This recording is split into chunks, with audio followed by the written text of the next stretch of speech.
Davos 2026. Donald Trump is taking off.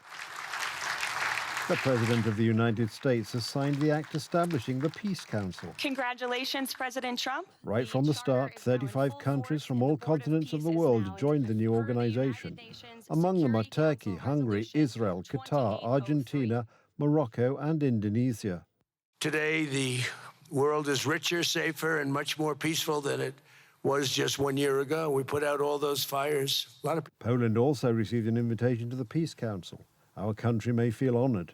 Donald Trump made a gesture toward the Polish president at the beginning of his speech at the World Economic Forum in Davos. Thanks as well to President Karol Nawrocki of Poland, who's a fantastic man. He just won a very big election.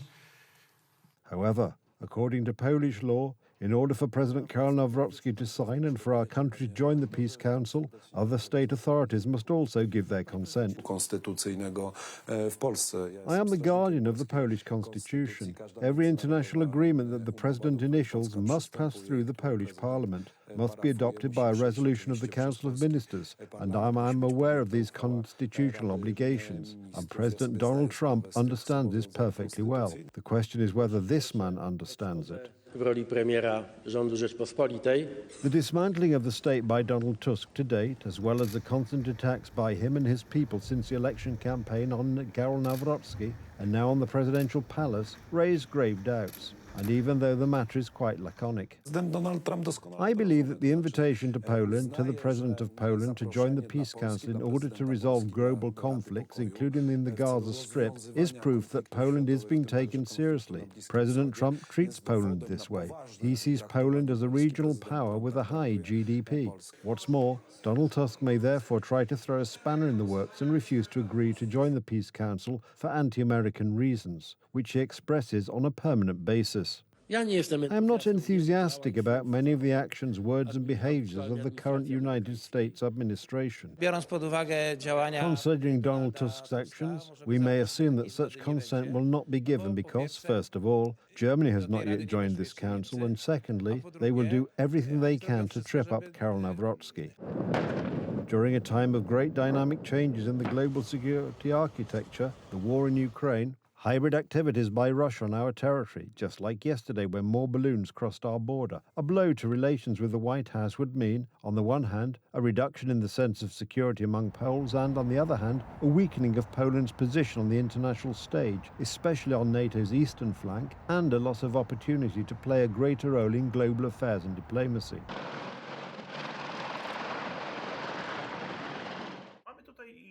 We have an opportunity here and a convenient proposal for new countries, especially those that would like to be the first to take on the task of shaping this new body, to play a role in forming its principles and have a better, stronger position. In the United Nations, the division of powers and roles is already set in stone. Besides, in recent years, the UN has been ineffective in resolving conflicts around the world. Therefore, not keeping pace with the US administration in co-creating the Peace Council is like breaking the rules. When America booms, the entire world booms, and we have secured... If Tusk digs his heels in, Poland will find itself isolated in international politics. This, in turn, exposes us to external threats. However, with a strong relationship with the United States and the Council, we may clearly articulate our position. For Poland, the presence of Russia, Putin, Belarus and Lukashenko is a very difficult thing.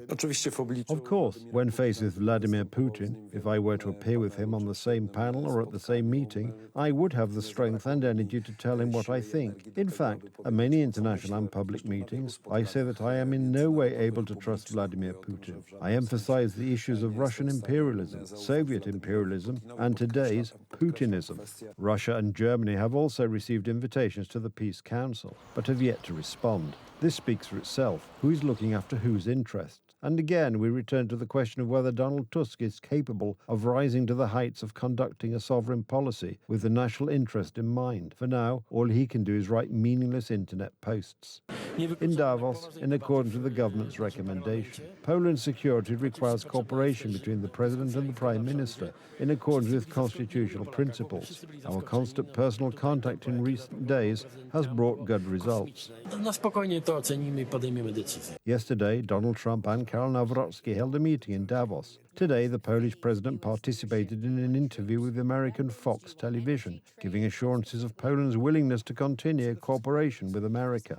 Got almost 10,000 American troops stationed in Poland. I would like to welcome them very warmly. I always stress that this is the first time in the history of Poland when Poles are happy because they are able to cooperate with foreign troops on the territory of Poland. This is the first time in Polish history. The foreign policy pursued by Tusk and his people has resulted in Poland always being conspicuously absent. It's time to change that. And we're having great relationships with the new leaders of Venezuela. The relationships have been good. Otherwise, we will miss the opportunity again.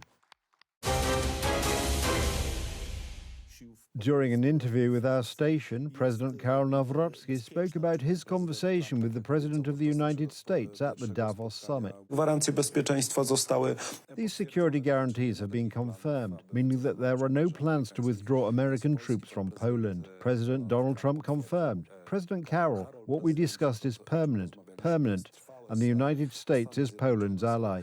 This means that the approximately 10,000 American soldiers stationed in Poland will remain, and their numbers will not be reduced. To jest polityka w interesie Polaków. This is a policy in the interests of Poles. It is an effective, concrete policy, which means that we can be safe thanks to it. Other Polish politicians from the opposing camp who hold various important positions should learn from Karol Nawrocki. The issue of confirming American security guarantees for Poland is all the more important given that, following the publication of the new American security strategy, the American military presence in Europe is to be reduced. President Karol Nawrocki ma o wiele lepsze.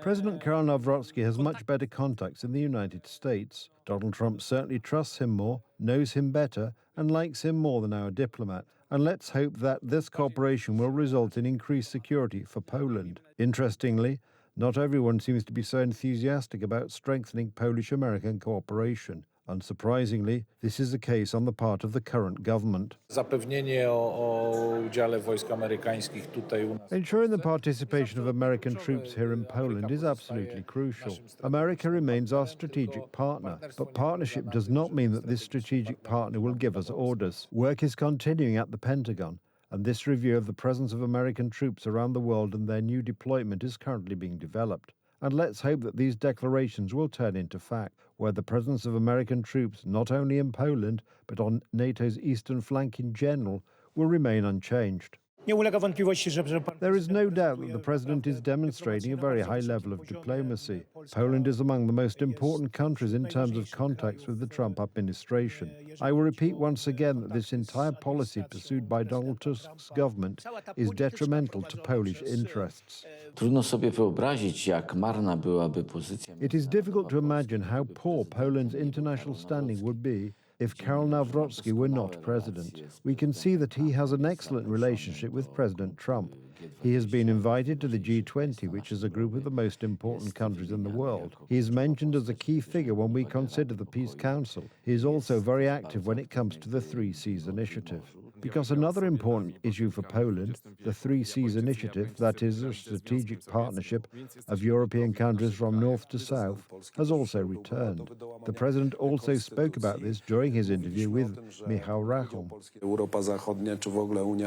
Western Europe, or the European Union in general, is at a major turning point today.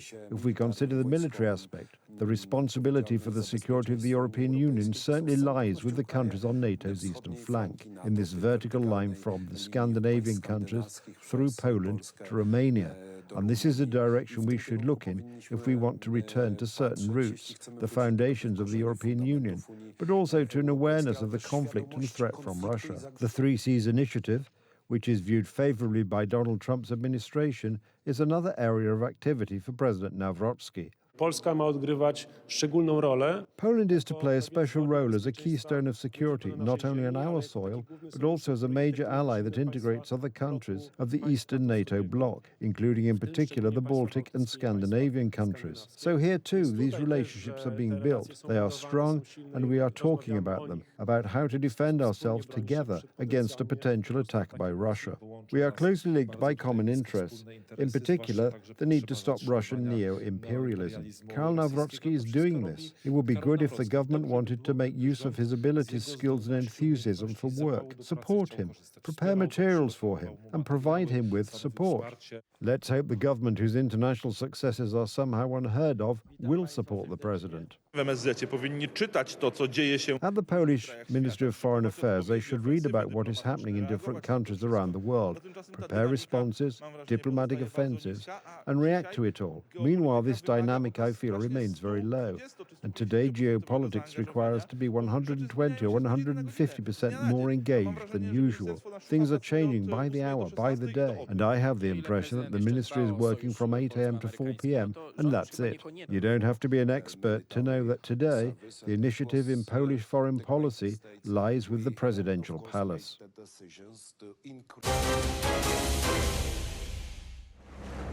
Greenland became one of the main talking points in Davos after U.S. President Donald Trump's conversation with NATO Secretary General Mark Rutte. For the first time, there was official confirmation that the United States and NATO had agreed on the framework for a future agreement on Arctic security. This is not about changing Greenland's sovereignty. Mark Rutte made it clear that the status of the island was not discussed. The agreements concern only military security and strategic access to the region.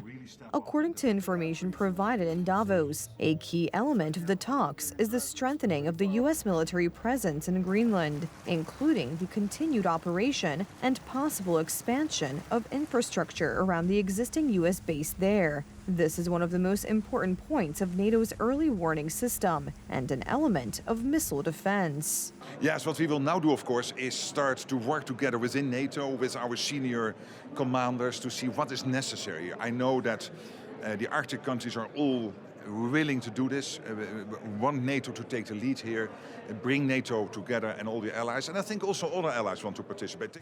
Trump argued that the Arctic is becoming a new arena for strategic competition and that Russia and China's presence in the region requires a decisive response. It is in this context that the concept of full strategic access for the U.S. to Greenland emerged, without any formal change in borders or territorial affiliation. Have total access to Greenland. We're going to have all military access that we want. We're going to be able to put what we need on Greenland because we want it. We're talking about national security and international security. So we're going to not have to pay anything other than the fact that we are building the Golden Dome, and the Golden Dome is going to be something that's going to be very amazing. It'll be Israel times probably 100, and we need it. I think we need it. After talking to Rutte, Trump withdrew his earlier threats to impose tariffs on European countries. This was almost immediately noted by European and American markets. European leaders also welcomed the president's statement. Both sides confirmed that further talks on the Arctic will be held with the participation of Denmark and the Greenland authorities. Yesterday's words from President Donald Trump give hope that, as I have been saying for the past few weeks in this context, the matter will be resolved diplomatically in talks between the Prime Minister of Denmark and the President of the United States, in the interests, of course, of the people of Greenland and the Greenlandic authorities themselves. I have been a supporter of this from the beginning and was convinced that this is how it would be resolved. For NATO, this means shifting the focus to the alliance's northern flank. The Arctic, until now treated as a peripheral area, is becoming one of the key points of military planning. It is clear that American pressure, gradually reduced, has opened up new opportunities for American forces in the region. Of course, then you have that discussion, that negotiation is still going on between Denmark and the US and Greenland, specifically on Greenland. And that already had been established last week under the leadership of the Vice President and the Secretary of State, with the Danish delegation, the Foreign Minister of Denmark, the Foreign Minister of Greenland. And I think that will now continue. At the same time, a second key topic of the forum was being decided in Davos, the war in Ukraine. Ukrainian President Volodymyr Zelensky had a long conversation with Donald Trump without the media present. According to information provided after the meeting, the talks focused primarily on the further course of the war, the possibility of opening channels for negotiation, and future security guarantees for Ukraine. The U.S. administration emphasizes that the United States wants to play a key role in bringing about a political solution to the conflict. Ways to go. The meeting with President Putin today, as you know. The meeting was good with President Zelensky. We'll see how it turns out. Mr. President, what's going to be the message to President Putin? What do you want President Putin to do? You have a deal?